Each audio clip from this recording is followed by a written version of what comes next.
Sinubukan natin itong 260 watts dito sa ating solar charge controller na 30 ampere na bibili sa online ng 250 pesos. Okay, ito po yung solar charge controller. Ito po yung nagbibigay karga sa ating battery at mag-automatic para hindi ma-overcharge ang inyong battery. Ito po yung ating solar panel na 260 watts. Legit po yan, ganyang kalaki. Okay, 260 watts. Ngayon po nakalagay na yung ating cable na DC na MC4. Ayun po.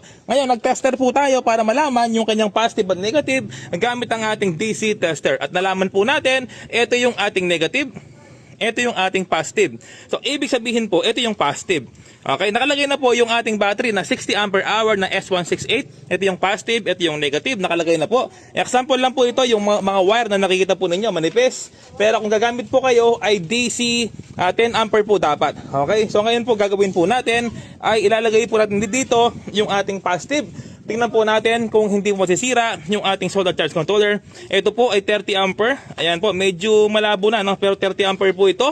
Subukan po natin kung ano mangyayari sa 260 watts. Ayun.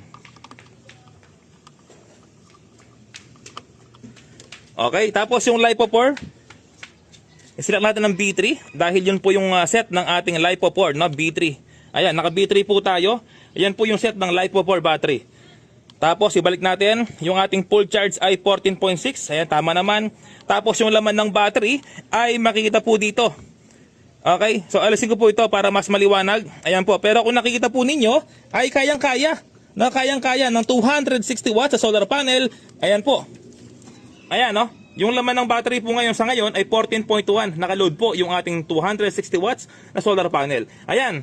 So, kayang-kaya po, no? Sa mga nagtatanong, kayang-kaya.